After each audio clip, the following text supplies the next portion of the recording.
So welcome to Fountain in the City. We're glad to have you here today with us. Thank you. So Great to be here. what is it that you do?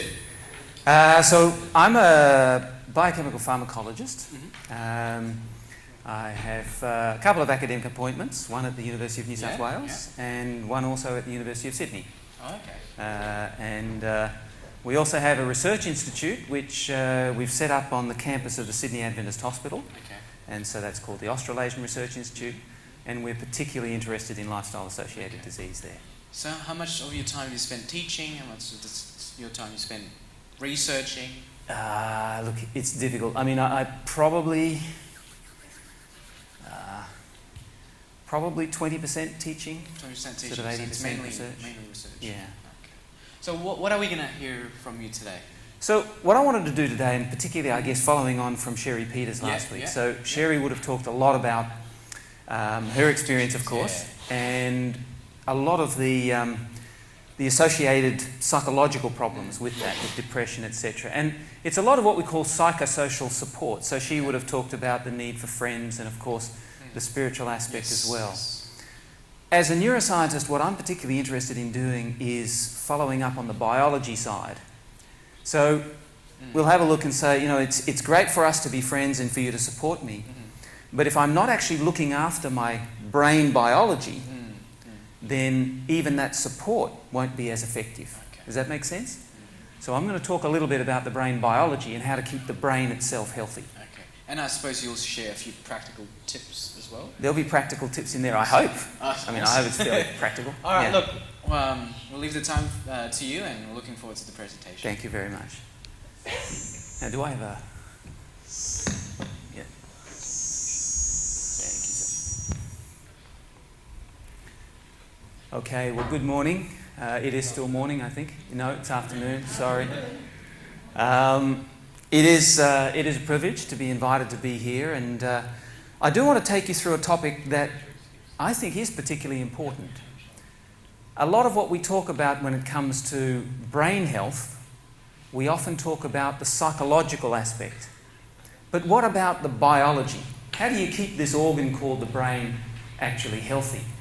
Now, there's broader talks, and maybe if there was ever a series, we would do a broader talk on health first and then lead into the brain, because they're very closely related. What you do with the rest of the body actually links to what you do with your brain and how healthy your brain is. But there's going to be some practical things in here, I hope. So our mental health, when you think about it, it's dependent, when we talk about how we interact with others, how we feel, it's actually dependent on the capacity of the brain to effectively process this complex, sometimes discordant information. When you think about all of the things that the brain has got to work with every day, whether or not it's some relational thing, whether or not it's the fact you've got to pay bills, whether or not you're studying and you've got things to learn, it's an incredible amount that you think that this brain has to coordinate. And am I right there? I mean, it's good for you to sit back and just think about that for a minute. A lot of what we do is take it for granted, don't we? We just think, oh yeah, it's going to happen. It's a brain, that's what it's supposed to do. But when you think this is just a fatty piece of tissue, how does it do that? And how do you look after it so it does it well? So it's got to put all this stuff together. When accomplished successfully, so when it's doing the right kind of thing, it allows us to develop and maintain what we would consider satisfying relationships. And these are important, satisfying relationships with God. I want to finish off a little bit with our relationship with God in the context of how healthy our brain is and some of the things there. Certainly with other people, how we relate to them. And I guess all of us have met people who seem to take things the wrong way or are oversensitive to something that we might do. I remember once I made a comment about a particular person's, what they were wearing. I thought it was a positive comment. They took it immediately as a negative comment. And it's like, oh, okay, what do I do from here? And every time I would say something, it seems like I would just get worse, because in their mind, they kind of felt bad about what they were wearing or how they looked or something like that, and I just couldn't do the right thing. In fact, I did actually make I was just thinking of another quick example. I was travelling with a young lady, and she was in sort of in the art side of things, and she had done something and made something, and I said, wow, that's really quite bright. And she looked at me and she goes, what do you mean really quite bright? Are you saying that I'm not intelligent most of the time? And again, I was sort of thinking, wow, there was a compliment that really went wrong. So we need to maintain our relationships, and it's about how we perceive, it's about how the brain is working, certainly linking with our environment. So the brain is this organ by which we process, and therefore our mental health occurs as a result of how the brain is set up, how healthy it actually is. As I mentioned, much is actually done within our community about the psychosocial health. Sitting down, talking to you, saying, look, it's not as bad as you think, or sitting down, letting you talk to them, that cognitive behaviour therapy. And family support, all of that is really important. And in fact, when we talk a little bit about stress later on, we can see psychosocial support plays a very big role. But the biology of the brain is what allows you to be resilient and enables you to take advantage of some of those positive psychosocial interactions. I feel more comfortable if I look back up the screen the same as you do. So let's go. So maintaining a healthy brain biology is really foundational to optimum mental health. We've got to keep this organ that's up here, we've got to keep it healthy. And particularly as people get older, they get more and more concerned about how healthy their brain actually is. And you hear people talk about, this is Alzheimer's disease, I forgot something, or I haven't thought something through. And look, there's good reasons for why that is. But let me just make a comment about the brain. Unlike every other organ, as you get older, you don't have as much muscle mass. There are some of the other organs that degenerate over time. In fact, all organs degenerate over time. The brain, though, is not a mechanical organ. And in fact, the brain is one organ, if you keep it healthy, there is the potential for it to become better and better and better as you get older. Now, why is that possible? When you're younger, you're making a lot of connections. In fact, there's 2 times, and I may mention it a little bit later on, but there are 2 times when you're actually developing what we call synaptic connections. We all know about the neurons within the brain. What enables you to do things is that you develop these neural networks. In other words, neurons are connecting to different neurons, and that's happening all the time. 2 important times when there's explosion of this neural, what we call synaptic explosion, forming lots of these connections. One is when you're just after you're born, the first couple of years, where you're really trying to learn things like how do I walk, how do I talk, what does it mean to see things, all of that kind of thing. And then the next most important time is actually during adolescence, when the secondary sex characteristics are all being developed, so the hormones are all there, and you're actually wiring the frontal brain, that thinking part of the brain, to the hindbrain, the emotional brain. 2 very important times to make sure that there's a very healthy brain and the brain has everything it needs. But as you go through life, you're always making, or should be, making more synaptic connections. And as I've said to people, if you're wanting to get somebody to engineer your, say, produce a big dam, you don't get the graduate who just comes out of university, as good as they might be, whether it's UTS or UNSW or wherever. What you do is you get the engineer that's had 20 or 30 years experience. Why? Because their brains have made connections and they've got these dense neural network pathways which are not there in a younger person.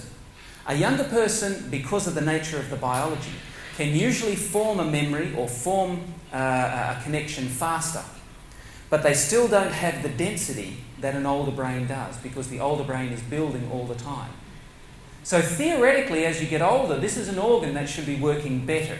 At least, and my caveat is, at least in your area of expertise. Is that making sense? Yep. The only trouble is that if you don't look after the brain, it will also start to lose neurons, and it starts to lose neuronal connections.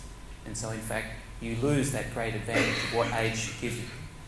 So let's go on a little bit further. So what's great about the brain is that, look, it's set up for doing a whole bunch of stuff. And it seems to be, even though we call it compartmentalised, here's the frontal lobe, all the executive functions.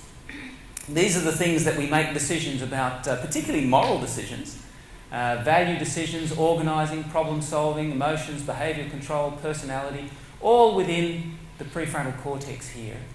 or in the frontal cortex, and especially the prefrontal cortex. Then the motor cortex, this is movement. Now, this is the part, when people get, old age, what they call a tremor, and also the Parkinsonian tremor.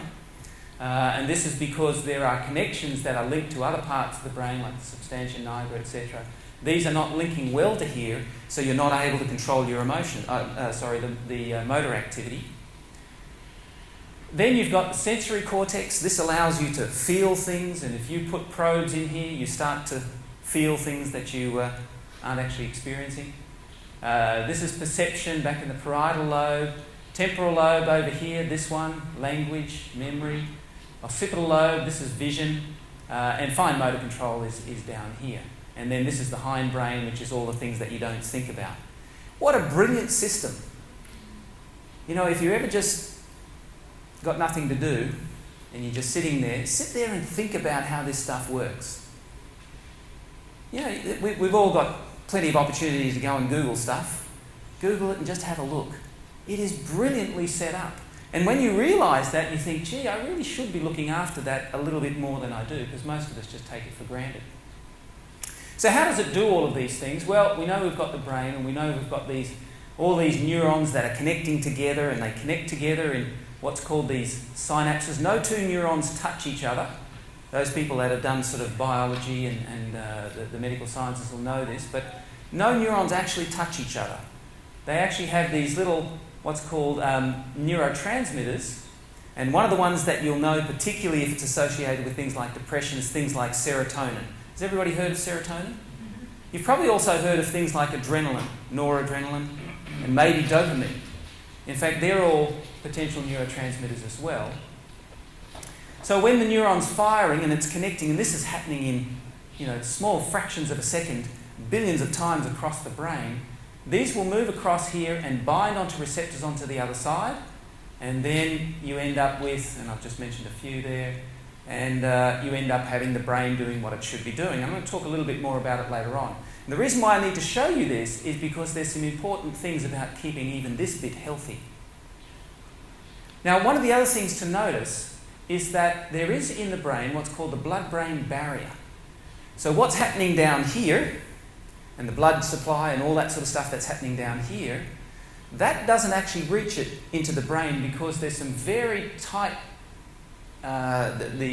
what's called astroglial cells. They actually form some very tight junctions around the blood. So the blood gets up into the brain and it's very vascular, but it doesn't actually get across to any of the neurons because the astrocytes, what we call metabolic support cells, they actually sit between the blood supply and the neurons. They're kind of like feeders, and they give them what they need. But it means you've actually got to keep these guys healthy in order to keep these guys healthy. All right, very quick rundown on actually what happened to the science of the brain. So let's have a look at the interaction. Here we have our life experiences, whether or not it's you sitting here, thinking that this is interesting or thinking that it's boring, either way. But that life experience is being picked up by the senses, the eyes, the nose, there's the smell of the room, there's the sensation of the seat, there's the ears, and this is all picked up by the senses. And notice that all of those senses connect back to various different parts in the brain, and so there is a cellular response in the brain. Does that make sense? So the brain's doing something. It has to process that. I mean, we are just really animated biochemistry. It's true. You're fundamentally biochemistry. And then this is interacting, as I mentioned, around that synapse. These are going on, and this is happening in your brain as we speak, billions of times. As a result of that, as a result of how this goes, you end up with this feeling, physiological feeling. Now, that can be positive, it can be putting you to sleep, it can be making you interested, excited. But in any case, all of those things, you have a behavioural response. Now, notice what happens in between the physiological feeling and the behavioural response. This is actually where this part of the brain, the prefrontal cortex, starts to make its decision. We feel a certain way, and then we respond. So you need to have this working well. And then, of course, you interact with the environment, and away it goes all again. So that's how we interact. That's the link. So to function at our best, emotionally, socially, spiritually, and intellectually, we need to keep the brain organ healthy. That's the key thing, keeping the brain healthy. So how do we do that? Well, pretty much like any other organ, we need to exercise it. We need to do some things. We have to look after it. So let's have a look. We have to ask our question, what sort of nutrients does the brain need? Now, if we're going to build up muscles and various other tissues, we already know that there's things that we can do. We need certain things to make sure that happens. Well, what do we need for the brain? What fuel does it run on best? I'll make a comment here. How many have heard of the paleo diet? Okay? Pretty much everybody. Now, you're going to lose weight on a paleo diet. There is. You can, you will. The really sad thing is that the paleo diet is not going to produce things that are very good for the brain, because it actually produces what we call keto acids, and it forces the brain to live off those. Now, the brain doesn't like that. The brain actually needs predominantly glucose in order to function. It can function off keto acids, but it doesn't like them, and it still will need to get the body to actually produce at least 20%, 30% in order to function. But when people are using this, their actually IQ will drop. So you won't function quite as well. So if you're a student, or if you need to use your brain, which hopefully is all of us during the day, and we want to keep it functioning at the optimum level, well, paleo diet is not the best one for you. What are the best ways to stimulate it for growth? We've talked about that need to make those synaptic connections. How can I prevent it from getting damaged? And that's whether you're young or old, but particularly accumulating damage as you're getting older. So these are the key things that we'll ask. Now, there's come up with 7 ways, and I can put a number here, but these are probably the 7 most ones. Mechanical trauma. This inadequate rest, we're going to talk about that. Inadequate oxygen, so you're not getting enough oxygen. Dehydration. Inadequate nutrition, we'll talk about particular things there. What we call toxic assault, and there's a couple of things in our popular world that does that. And this idea of inflammation and oxidative stress.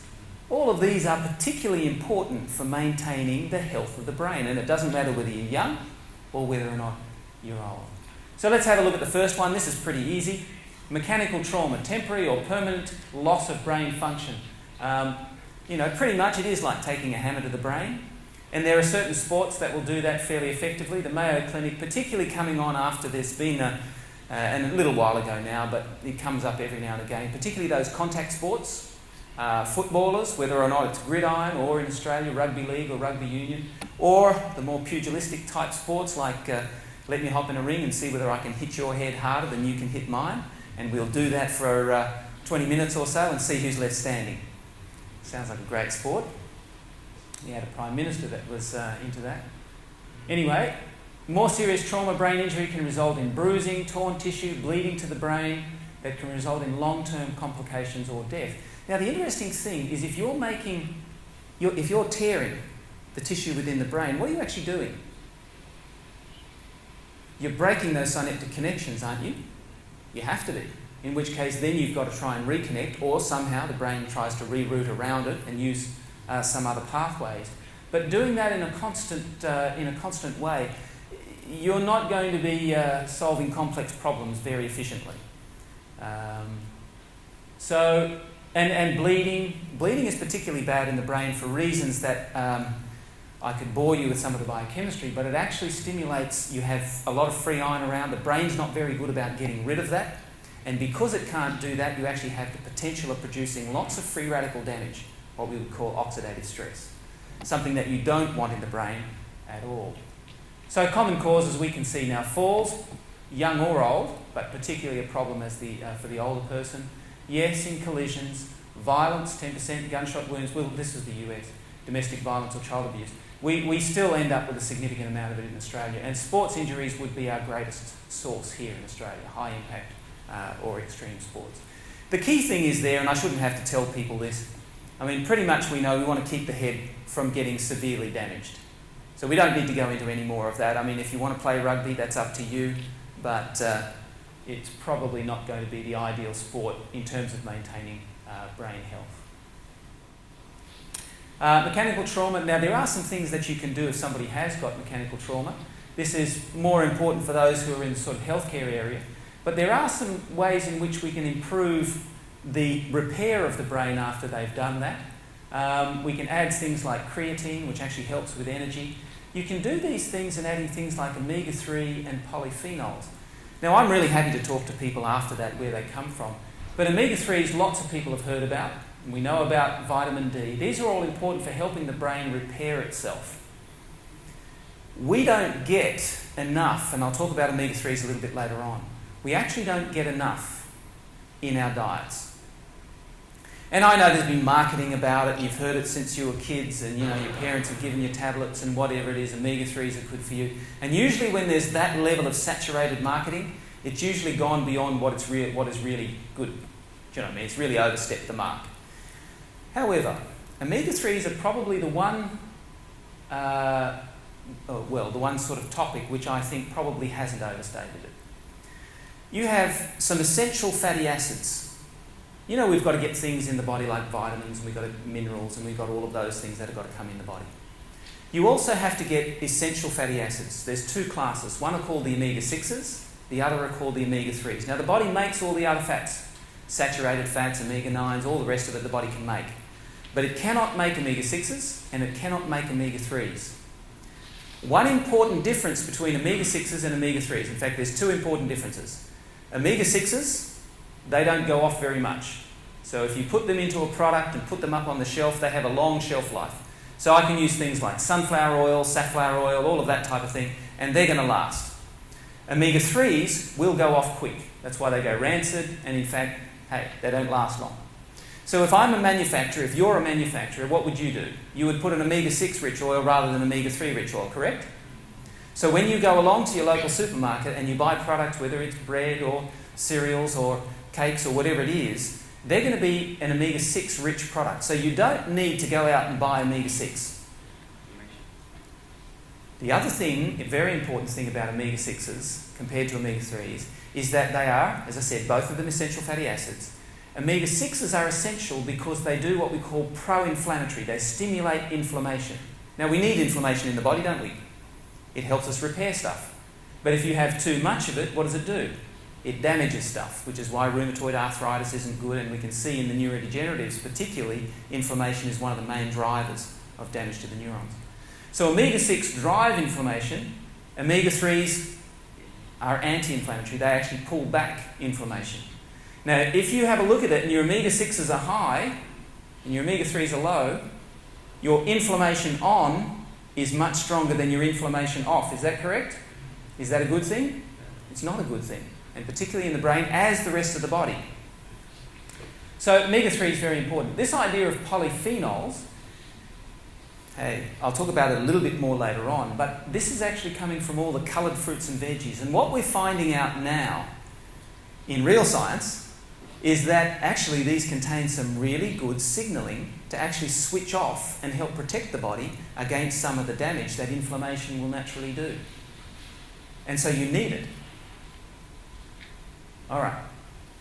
The other important area here, inadequate rest. So there are some things, mechanical trauma, there are some things we can do to help prevent trauma or even repair trauma if you have it. The other thing that the brain needs, really importantly, is this idea of rest. Rest and repair relative to activity. So even we know that the muscles need rest. Well, the brain actually needs rest as well. Not because it's been physically active, but because you've actually, and anybody who's studied, and all of us have to some extent had to concentrate on something for a period of time, do you feel tired after you've studied? You really do, because the brain is using lots of oxygen, there's lots of activity going on. But what you really need to do then, the best thing to do is, when you're studying, you should be studying and probably finishing round about 6 o'clock in the evening if you can. You should be able to have some level of exercise to pull you away from that. You should be finished your meal, hopefully by the end of 7:30, something like that. And then you should be getting yourself nice and relaxed, ready to be in bed by 9. Every time I say this, I always see smiles in people's faces. But it's really important because what happens then is that the brain is able to do things like consolidate memories. Unfortunately, what we often do is we try and keep the brain awake. And I've been teaching now, and while I spend only about 20% of my time lecturing now, when I was more full-time, I spent a lot more time with the students. But invariably students are coming to exams after spending nights on caffeine thinking, I've got to get this stuff in. And unfortunately for those students, it always works out bad. The brain needs sleep, and it needs sleep for doing a number of things. Coordinating regeneration and repair. That's through the whole body. So that's happening when you sleep. Fantastic. Consolidation of memories, as I mentioned. This is particularly important when we're studying for something. Organising and integrating new information or information into a new context. I'll keep going because I want to come back to this one. Our psychosocial health, and what's really important, do I mention it here? No. In the psychosocial health, what has been identified is that when you don't have sleep, you tend not to be able to differentiate between whether something is really important, even at a social level. So you tend to be more sensitive. And look, we can work that out from a scientific research point of view, but all of you would recognise that even in your own behaviour, if you don't get enough sleep, you're more sensitive to what people says the next day. And certainly you know that other people around you are doing the same thing. But what we often do in our society is we try and remediate our lack of sleep by using this thing here, products with it, whether it's Red Bull or tea or coffee or whatever it might be. But caffeine, according to UNSW, etc., attenuates the consequences of sleep deprivation on arousal, vigilance and attention. That sounds positive.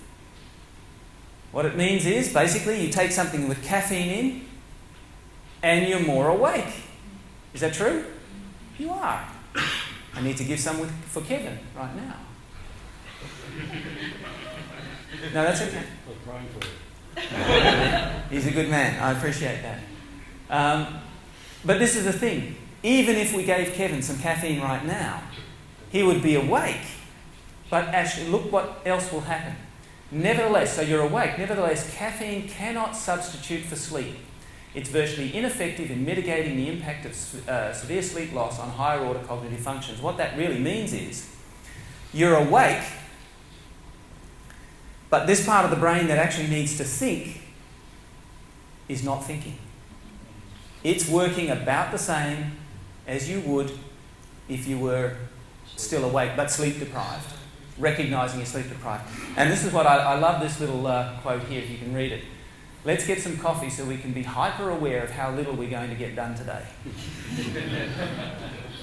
I mean, absolutely critical. And there's much more I could say about caffeine, but it's a talk that would be dominated for the rest of the afternoon. But I think it's really important that you recognise two things about caffeine. Number one, it does not substitute for sleep. Is that clear? And it has no nutritional value. It's really the same thing as if you're travelling along in the car and the fuel light comes on and it says, hey, time for you to pull over, get some petrol, and we need to recharge. But this is metaphorically, if you put your hand over the light and go, no, I'm good, foot down and away you go. Is the body going to unfortunately respond, or unfortunately, is there going to be a consequence of maintaining this lack of sleep, even though you've put caffeine in to keep it awake? It has. There's a time when you crash. And it's one of the reasons why caffeine is significantly associated with an increase in the anxiety disorders. And it will increase your anxiety. It actually stimulates what's called the hypothalamic pituitary adrenal axis, which is a stress response. And it is the classic stress response. It actually does do that. Caffeine does that. I mean, we measure it every year. I actually it is a diuretic as well, so it actually makes you go to the toilet a lot more and dehydrates you. We actually have a crack which I use in pharmacology for the students, and we get them every year to take diuretics, and I get them to take caffeine as well. And we measure blood pressure and all sorts of things afterwards. And very clearly, even for people who actually have regular users of caffeine. The other quick thing that I'll say about caffeine stimulates what's called the adenosine receptors. Now, that's not going to mean much to you, but when you start running out of energy, what the body uses for energy is what's called adenosine triphosphate. Okay, so for the biochemists, just follow me here. So when you're converting the food that you had for lunch into energy, it converts it into this thing called ATP, adenosine triphosphate. And what the body needs, whenever it needs energy, it'll pull off a phosphate and it releases energy. So that's adenosine diphosphate, needs some more, pulls off another one, adenosine monophosphate, pulls off another one. What's it left with? Adenosine. Now, adenosine goes around, and when you're running out of energy, adenosine goes around and binds to what's called an adenosine receptor. And it tells the body, hey, put more blood here because we need some more nutrients. We've got to get this thing repaired. We need more nutrients coming to this area. When you've got caffeine, caffeine actually binds to the adenosine receptor and blocks it. So if it blocks it, what's going to happen? Exactly, it actually slows blood flow. So when we talk about the brain, what is actually happening is it will significantly slow and reduce blood flow to the brain, the very part of the body that you want working, particularly if you're studying. Or if you're doing anything else complex, and hopefully your boss would like you to be doing something fairly efficient when you're working as well. So, and that's well documented. In fact, there was a paper that was published just last year, at the end of 2015, showing that there's an area called the dorsolateral prefrontal cortex. It's actually the executive of your executive. It's the bit of the brain that's really going, hey, I'm the one in control, just, you know. And it specifically showed, and they weren't specifically looking at, but it specifically showed that it decreased blood flow most significantly in what is called the dorsolateral prefrontal cortex. So basically, it's not giving you the same opportunity to think well. The body needs sleep. Caffeine's no substitute. All right, then there's this idea of low oxygen. Now, we all know, and as soon as I talk about this, I myself actually think I need to stand up straighter and breathe more from my diaphragm and, you know. And it goes for all of you guys as well. I mean, we do a lot of sitting. And in fact, because you're doing a lot of sitting, can I get you to stand up?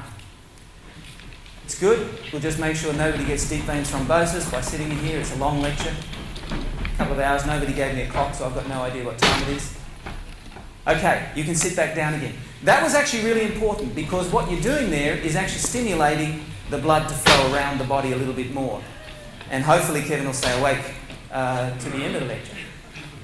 So the brain needs constant supply of oxygen. It actually has for its size, uses the most oxygen out of any of the organs. That includes the muscles. Blood vessels narrowing through atherosclerosis, yep, that's going to build up and stroke. And look, really honestly, if you want to stop atherosclerosis, no high sugar, no foods with high sugar or high fat. I mean, I'm happy to give you more about that, but if you want to stop the build-up of atherosclerosis, no food, no sugars, no food with high sugars or high fats. But this idea of sleep apnea, what they call obstructive sleep apnea, may cause both reversible and irreversible neuronal injury, impairments in memory, reaction time, etc. This is one of the things, if for some reason your partner or your family member has got sleep apnea, make sure they do something about it. There are things that they can do now. Well, it's interesting, my wife and I, some time ago now, but we were travelling around Europe, and we stopped in this one, I forget exactly where it was, but we stopped in a youth hostel. It was the only time we had to do it, but, you know, I had to go into the guys' hostel part, and she had to go into the girls' hostel part. And I'm sleeping there, trying to get to sleep, and there's this guy who's an absolute, you know, he's as noisy as a train, going on the bunk just down and below. Anyway, he's snoring away, and I don't know how to do a snore. I don't snore, but you know, really bad. And he would be snoring, but then there'd be this, and he would stop, and I would be listening, waiting for the next one because I couldn't sleep anyway. So waiting for him to get the breath, and it would be a minute or 2 minutes before he got his next breath. Now what he's doing is actually causing starvation of oxygen within his body because that's called sleep apnea. He's actually... Now I was I'd be thinking, do I have to jump down and kind of jump on his chest and get him going? But fortunately, he would draw breath, and so eventually I went to sleep somewhere about 4 o'clock in the morning. But that is somebody who had sleep apnea. He's actually losing oxygen, and so the oxygen levels are dropping quite significantly within places around the body, but also within the brain. And this stimulates what we call a hypoxic injury. And there are reasons why that will start to impair brain function significantly. So you really do need to get that repaired if people are, if your family member notices it or you're aware of it. So OSA can induce and exacerbate, cognitive deficits, losing ability to think, and other metabolic disorders. It's been established that OSA is a risk factor for, stroke and also cardiovascular, poor cardiovascular outcomes. So important. The other area which people often forget, particularly in summer, is this idea of enough fluid. We need plenty of water into the brain. And water, not caffeinated beverages, not sugary beverages, both sugary and caffeinated beverages and alcohol all actually dehydrate you to an extent. If you get lots of sugar, sugar itself, as the body tries to get rid of it, will actually draw water out because it's what we call osmotically active. As I mentioned, caffeine is a diuretic, so it's going to stimulate your flow of water. And alcohol is also a diuretic. So we need lots of water in the brain. It actually makes up 80% of the brain. That's a fair amount. Now, ionic transmembrane tubes. This is just firing of the neurons. And they do, ions, calcium, etc., fire backwards and forwards. During neuron must be accompanied by water. So you've got to have plenty of water in the brain in order for the brain to work. Notice this, dehydration as low as 1 to 2% can actually impact the ability of your brain to work. 1 to 2%, that's not much.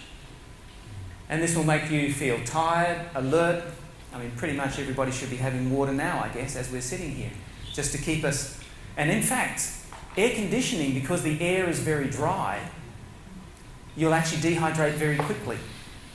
So it is something that you need to look out for. And that's particularly relevant for the elderly. As we get older, our skin doesn't have the same kind of capacity to insulate us against water loss, as well as against heat loss. And so we tend to lose water a lot quicker. The only trouble is that as you get older, you also don't respond quite as efficiently to some of the signals. The body has two key signals, what we call baroreceptors and osmoreceptors. It's detecting whether or not your concentration of things is going up in the blood vessel and whether or not you've got the right volume there. But as you get older, you tend not to be able to, that signal doesn't work quite as efficiently either. So it is very common for older people to be dehydrated. Something that you want to be very careful of and make sure for yourself, also your parents, grandparents, making sure that they're getting enough water, even if they don't feel like it. All right, what about toxic insult? The one that I'm going to tackle here is actually alcohol. It's one of the most popular things used, particularly in our culture here, but certainly around the world. It's what we call a psychoactive depressant. It acts through increasing sensitivities of these things called GABA receptors, gamma-aminobutyric acid. Also acts as a diuretic, as I've mentioned. Won't worry about that. Even small amounts can cause this oxidative damage. Now, we've done some specific research on this ourselves. 2 experiments that we've done. We did some cell culture and we did a study in human CSF. Let me just tell you what stimulated this to begin with. We were actually doing a series of studies. This is one of my PhD students, was looking at what are the things that actually maintain health within the brain with time. And we picked up a number of things, which I'll mention a little bit more later on.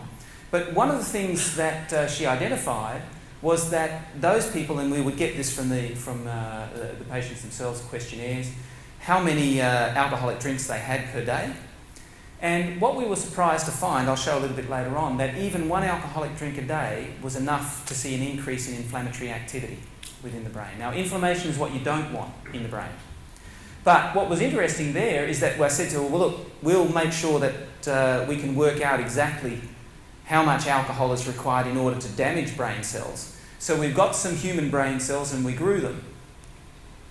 And then we actually so we grew some brain cells and then we added some alcohol at various different doses. I've just put here, that's the equivalent of 0.05. You know how you can have a blood alcohol concentration of 0.05? Well, we went 10 times below and we went 10 times above, and we looked at it for 10 and 30 minutes. Well, we didn't need to go longer than 30 minutes. And then we tested to see what sort of damage, if any, we were going to see in these cells. And when we did it, we saw a significant increase in free radical damage to brain cells, and particularly damage to the DNA. And you can see here, that's a 10-minute and that's a 30-minute. So with ethanol at 1 millimolar, which is the same as 0.05, so that's a blood alcohol concentration of 0.05, we're getting a significant damage, free radical damage to the brain, and that goes up even higher the more you put on. Sorry, that probably should be shifted back there. I made one little mistake. So a 30%, 40% increase. So without question, even a blood alcohol concentration of 0.05 was enough to see a significant DNA damage. And we published this recently. I haven't actually got the reference there, but we've published that data now. This is the one that I talked about, alcohol intake per day. This is cerebrospinal fluid, so that's the fluid that surrounds the brain. When you've got humans, they don't like us to take bits and pieces of brain, but we took the fluid that surrounds the brain and looked to see some of the inflammatory markers. And even with one alcoholic drink a day, it was enough to show that there was a significant increase in inflammation within the brain, and we've published that one also. So in the present review, this is looking at alcohol. In the present review, we conclude, that's these guys for Barton, review, we conclude that even the consumption of light and moderate doses of alcohol lead to shrinkage of the brain. These changes in brain health parameters are negatively correlated with cognitive performance. I mean, really, it's obvious.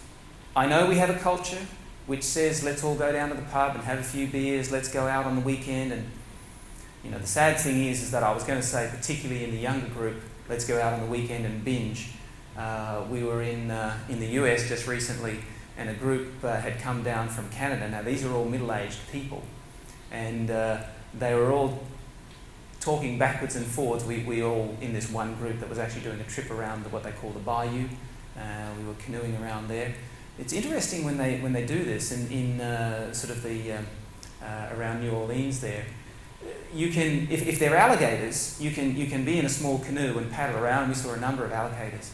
If we'd done that in northern Queensland and crocodiles, there's no way I would have canoed in something that small if there were crocodiles floating around. But alligators, apparently, they didn't attack us. We even went over to get close to one so we could get a photo. But this other group that were with us, a group of middle-aged Canadians, were talking about how much they'd drunk the night before. And in fact, one of the ladies, and I recognised that she would have had a problem, she was sneaking drinks while we were paddling along. And I'm thinking, really? There is some significant damage going on here, and there's no question. We can see it in the lab. It happens very quickly. In free-living people, it's obvious, it's there. Others have noticed it. The brain is brilliant at trying to repair itself, which of course is what it's going to do. But at the same time, if you want to keep it in pristine condition, then this is not something that you would want to add to it. All right. What sort of nutrition? What does the brain like to eat? Like all body orders would like to have to function. Like all tissues, the brain needs some basic nutrients to function. We need the energy, that's that adenosine triphosphate I talked about before. We like to use glucose, but high simple carbohydrate diets unfortunately increase myocardial infarction. That's why I said the high sugars, high fats, that's going to cause damage. It will cause damage. It causes damage to the brain, it causes damage to other tissue, but it causes damage particularly to the blood vessels. You know, the arteries and veins that are flowing around the body? It damages the walls of those, and that's when that damage happens, that's when you start to get the build-up of fats, etc. And I know Christiana's going to talk about the heart next week, and so maybe some of this will come up. But certainly that atherosclerosis will be caused from there. So yes, the brain needs glucose, but the complex carbohydrates, not the simple carbohydrates, not the high sugars and fats. Now, I need to put up a little caveat here. I'm a theoretician, not a clinician, so the good thing about that is as a scientist, I'm not really looking after you. I just tell you what works and what doesn't work, and it's up to you to do what you like with it. Does that make sense? So when I say that this thing's not good for you, I'm not telling you not to do it. You can do it if you like. But the thing is, it will damage you when you do. There's no question there. Now, proteins for making the cell machinery. There's lots of things that the body needs. One of the things that the brain needs particularly is things like tryptophan. We talked about serotonin, and that's needed for making the neurotransmitter. Tryptophan makes the neurotransmitter serotonin. That's the neurotransmitter that's linked to that feel-good hormone. And you get tryptophan from things like tofu, you get it from, what's the other seeds? You'll get it from pumpkin seeds. There's a number of things that will actually have tryptophan high there. Yes, you need basic vitamins and minerals. Yes, vitamin C, A. Now B12 particularly, and if I mention from the other Bs, if people are thinking, in our diets here we get plenty of folic acid because all of our breads and things are fortified and cereals. But the other Bs, particularly B6, so B12, B6. Now the other really important one is B3, but the only one that we've got available is a B3 called nicotinamide, and that's the one that you don't want. So the B3 there is a new one that's coming out. You can get it over the internet. It's not sold here in Australia yet. It's called nicotinamide riboside, or NR. And that one, pardon me, that one is certainly worth getting. So B12, B6 are particularly important, as is EC and A. So newer biomarkers of B12 status showed association between poor B12 status and increased risk of cognition, particularly in the elderly, but it's not just B12. As I mentioned, B12, B6, and particularly this B3, but the B3 is the nicotinamide riboside. So remember that one, it's an NR. There's no point buying the B3, at least in my opinion, the B3 that's currently on the shelf. It's the amide form, and it actually blocks a number of enzymes that you want to function. You need fats for cell membrane structure and signalling, and I've mentioned this already, the omega-3s versus the omega-6s. Now, the omega-3s, you get plenty of omega-6s, so you don't need to put in omega-6s. I've seen ads in previous years of a particular product. Yes, it is important for the brain, but you don't need to buy extra because you've got plenty. There is plenty coming through in the diet. But you do need to make sure that you get a good quality omega-3. And I'm not endorsing, I have no shares in any particular company, but unfortunately, because the omega-3s do go off quick, there are companies, and there are unfortunately even on the shelves B3s that are actually, they've gone off. So the Australian version is probably the better ones, and we find I'm conscious of not advertising, but I think the Blackmores, in our opinion, is probably the better one.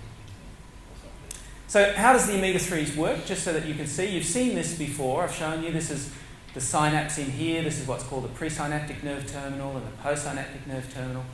Now, I've done my best to do an animation so that you can see what's going on billions of times in the brain, even as we sit here.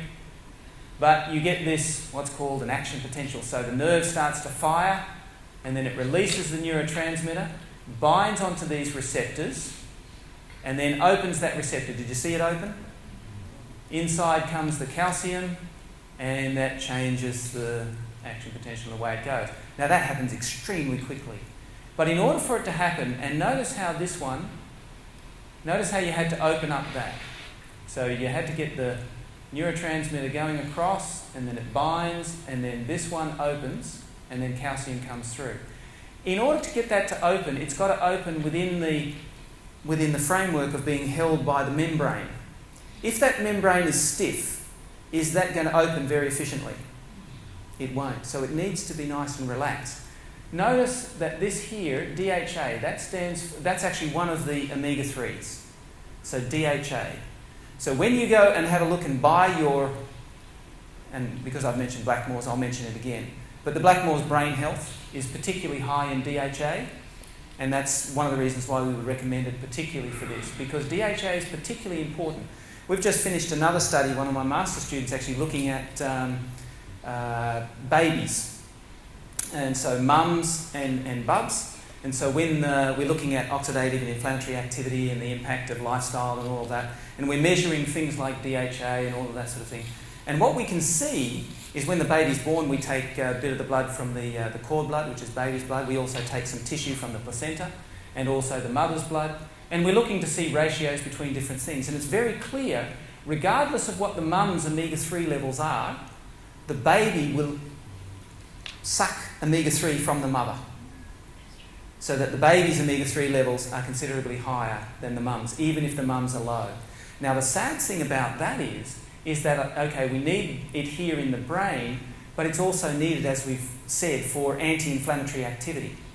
I'll show you later on that there's a link between increased inflammatory activity, decreased DHA, and depression. For all of us, but also for mums, and may play a role in postnatal depression. So DHA is very important, so the omega-3s are important. All right, modulating this inflammatory activity, the body, systems and tissues, muscle, joints, we know that they don't work well when they're inflamed. Yeah? It's true. And it's also true that the brain doesn't work well when it is inflamed as well. So if the brain is inflamed, it does not work well. It's already been linked to poorer cognitive function, and we know that that's happening in things like Alzheimer's, Parkinson's, particularly frontotemporal dementia. Yes, to some extent in ALS, although that's not necessarily centrally located, but more peripherally. But certainly inflammation plays a significant role. So inflammation.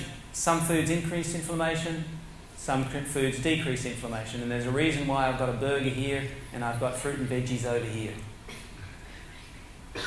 As I said, I'm not telling you what to do, I'm just telling you what happens.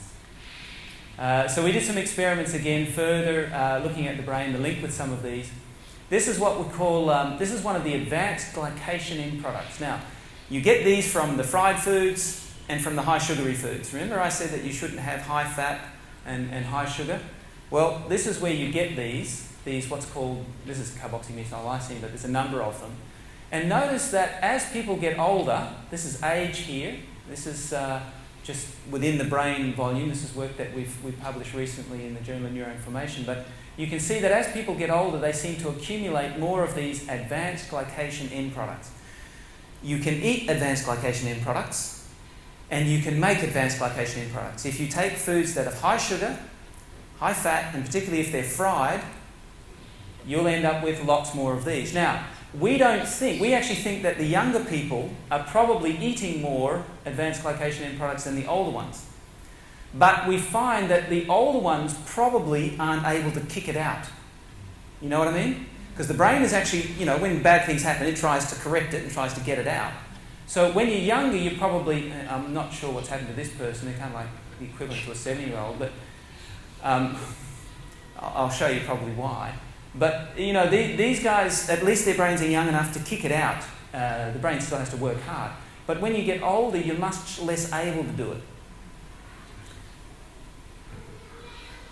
There was a publication from 2010, I'm not showing you here, but it actually showed that Big Macs were one of the highest sources of these advanced glycation end products. Tragic.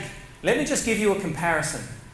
Now, as I said, if you take something and you heat it, like you brown it, it will increase the amount of advanced glycation end products. So if I take a piece of wholemeal bread, this was actually in this publication, but in the wholemeal bread, when it's not toasted, has around about 16 or so advanced glycation end products. So it has a number 16 units.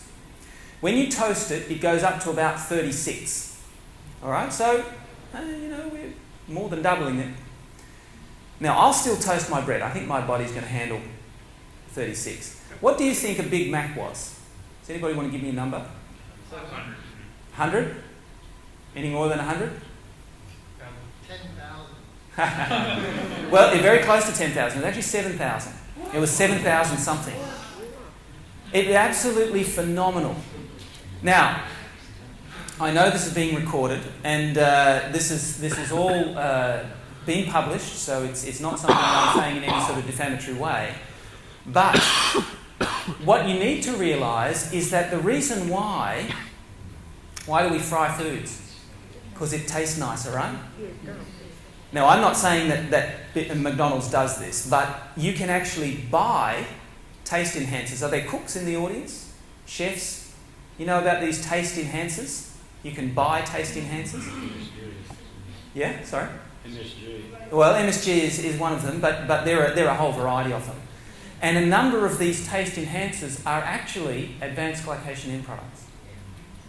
They're what you get when you fry things because it gives that nice aroma. It's that nice taste, and you think. Now, I don't know how they managed to get to 7,000, but that's a huge amount. So anyway, this is what I say. We ban under 18s from drinking alcohol for their health. In fact, we should ban them up to at least 25.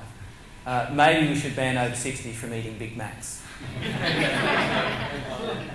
You know, I mean, it's true. If we actually want to protect their brain, you know, I know that we're not a nanny state, we can't do that.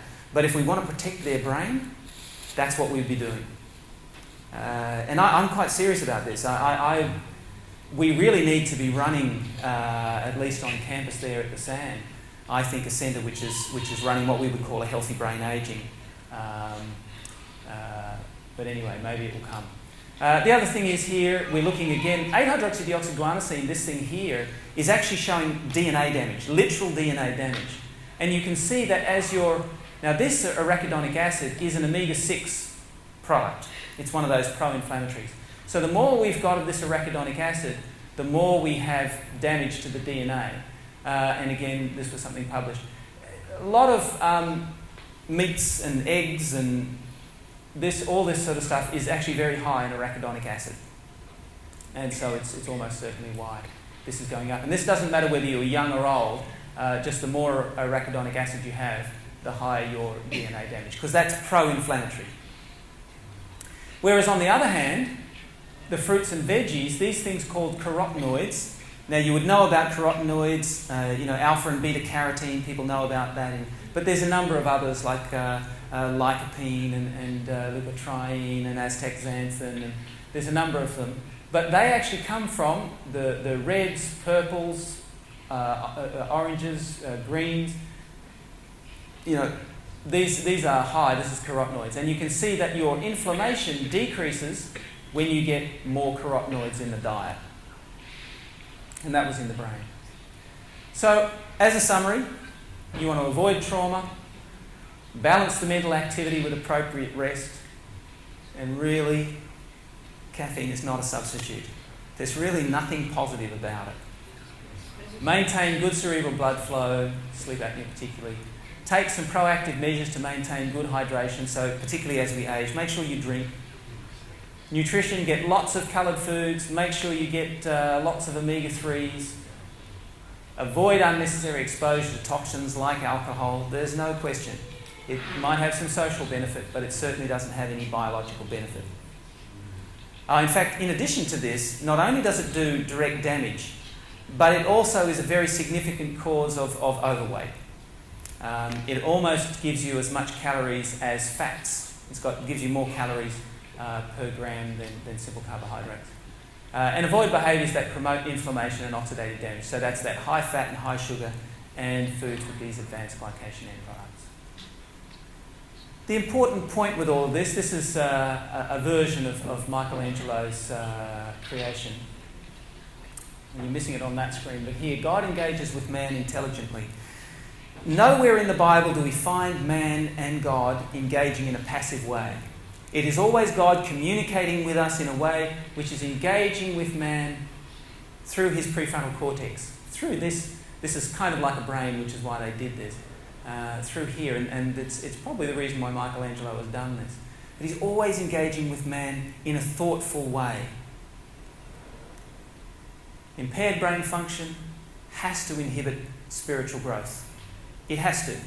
If your brain is not functioning, if your brain is not aware, you will not get it. And there is a depth to our spiritual appreciation of God that God would love to lead us to. And unless we look after the brain, we won't get there. Now, that doesn't mean that we can't be saved.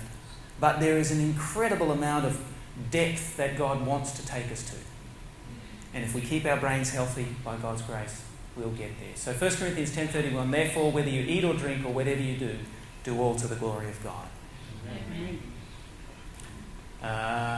Okay. I don't know whether you need that. I think I'll finish that.